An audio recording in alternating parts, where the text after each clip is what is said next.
Hey, hi everyone. Welcome to another video in our hedge fund series.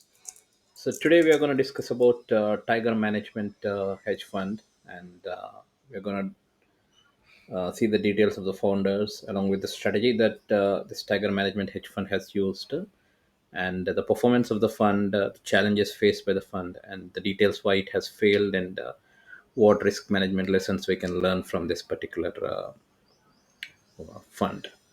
Okay, so Tiger Management is one of the most legendary hedge funds in financial history, including its founder, the strategy, the performance, and risk management lessons from its rise and fall. Okay, so Tiger Management was founded in 1980 by founder Julian Robertson, headquartered in New York City, and its peak assets under management were 22 billion in the late 1990s.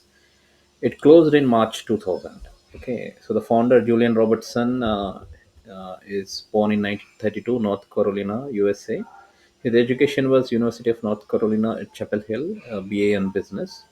Career before Tiger is basically he was a stockbroker and later a portfolio manager at Kidder Peabody and Company. And he took a sabbatical in New Zealand in the late 1970s and came back inspired to launch his fund, okay, Tiger Management. Investment strategy used by Tiger Management is core approach is long and short equity strategy, basically buying undervalued companies, taking a long position in undervalued companies, and shorting overvalued or weak companies. Okay, and he strongly focuses on fundamental analysis, macroeconomic trends, and management quality, and used to global diversification, including emerging markets. Okay, contrarian style also is used apart from long and short equity. Uh, Other than buying undervalued companies and shorting overvalued companies. So using fundamental analysis, macroeconomic trends, and management quality, and using global diversification. A contrarian style is also used, willing to bet against prevailing market narratives. So this is the strategy used by Tiger Management.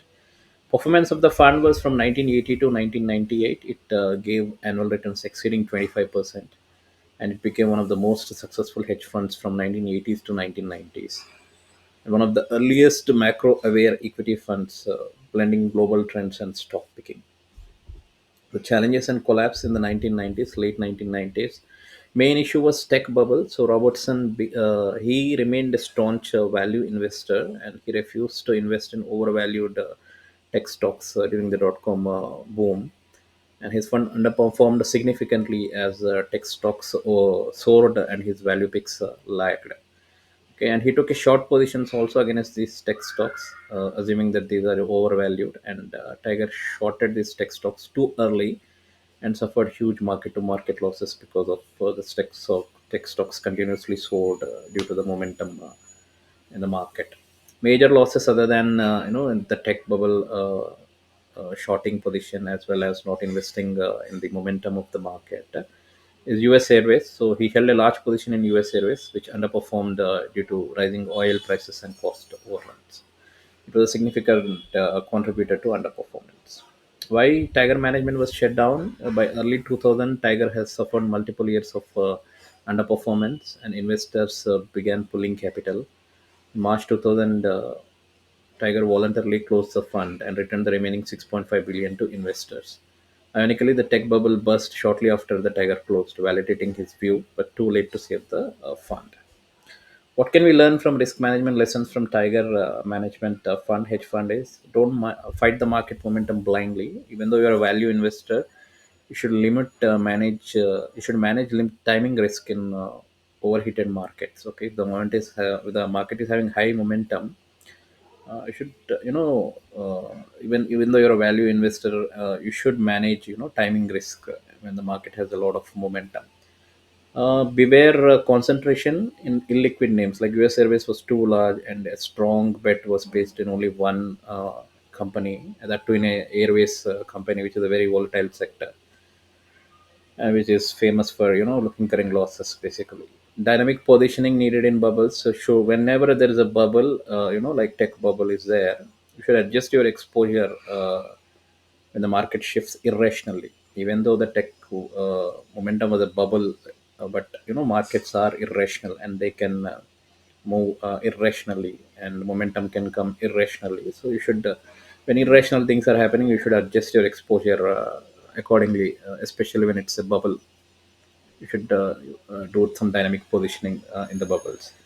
Manage investor expectations. So tiger investors expected very high returns even during market regime shifts.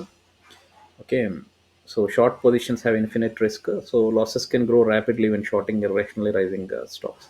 He shorted the tech stocks and they grew, very fast because of the momentum and irrational behavior, and it was a bubble, and that's why huge losses were incurred on that front. Even though management has shut down, Robertson seeded and he mentored a lot of new generation hedge fund managers called Tiger Cubs, who went on to run successful funds. Okay, Chase Coleman, who is running the Tiger Global, is one of them. Andreas Halvorsen, who's Viking Global, and Stephen Mandel, Lone Pine Capital, and Lee Ainsley, who's from Maverick Capital. So these new generation of hedge fund managers have been mentored by Robertson, and they are running successful hedge funds today, and their Tiger Cubs control hundreds of billions in assets and management today, and have built these companies on Robertson's investment philosophy, but with modernized approaches. What are the lessons we can learn from Tiger management story? Is it's one of the extraordinary success followed by discipline in the face of market mania and orderly exit rather than a crash. But it's also a powerful example that what are the limitations of value investing. The value investing has certain limitations in a momentum-driven world. When there's especially a bubble and momentum in the market, you assume that certain stock is overvalued, but the market may go against you due to the irrational behavior, or the mania, or the momentum in the market, or the bubble being built. Okay, so there are limits to value investing in a momentum driven world, and this particular hedge fund exposes that particular risk that value investing has, or limitations that value investing has. The importance of market adaptability: when bubbles are there, you need to be adaptable and dynamically position your fund. You can't just follow the same approach in every scenario. And how long-term success is shaped much by humility than by brilliance. Okay, so yeah, it's not just intelligence that is needed, but humility. You need to be grounded to earth and think rationally and objectively to be successful. So that's the story of Tiger Management, which was a successful hedge fund for many years, and lost its position due to some, shorting the tech stocks and US Airways. But again, it was able to mentor a lot of Tiger Cups, like which formed companies like Tiger Global, Viking Global, Lone Pine Capital, and Maverick Capital.